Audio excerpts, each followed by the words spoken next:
ఏందబ్బా ఎప్పుడు లేదు పంటలు ఇంత పచ్చగా వచ్చినాయి. మావాడు ఏదో మ్యాజిక్ చేసినాడే నా తమ్ముడు.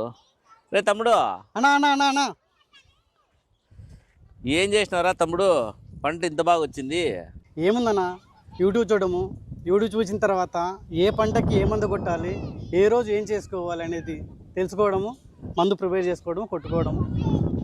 ఆహా, అంటే యూట్యూబ్ అంటే సెల్లో చూసి చదువుకునే దాంట్లో ఇవన్నీ కూడా ఉంటాయా? అయినా ఏందిరా తమ్ముడు, నువ్వు లక్షలు పోసి చదివిస్తే లక్షల్లో వచ్చే ఆదాయం అంతా వదిలిపెట్టి నువ్వు వచ్చి రైతు పని చేసుకుంటూ కూర్చున్నావు.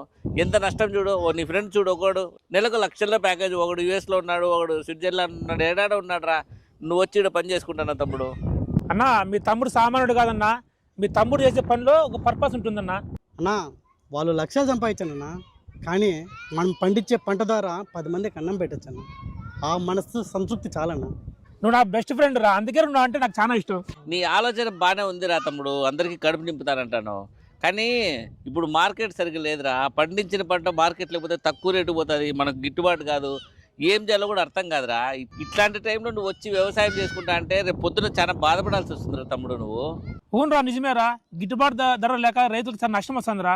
నన్ను లక్షలు సంపాదించవచ్చు, కష్ట నష్టాలు లాభ నష్టాలు ఇవన్నీ నేను చూసుకోలేదన్నా. నేను భూమిని నమ్ముకున్నాను, ఆ భూమే నాకు అన్నం పెడుతుంది. ఆ అన్నం పెట్టడం వల్ల 10 మందికి అన్నం పెడతాము. ఆ సంతృప్తే చాలు. జీవితాంతం ఈ రైతుగానే నిలిచిపోతా.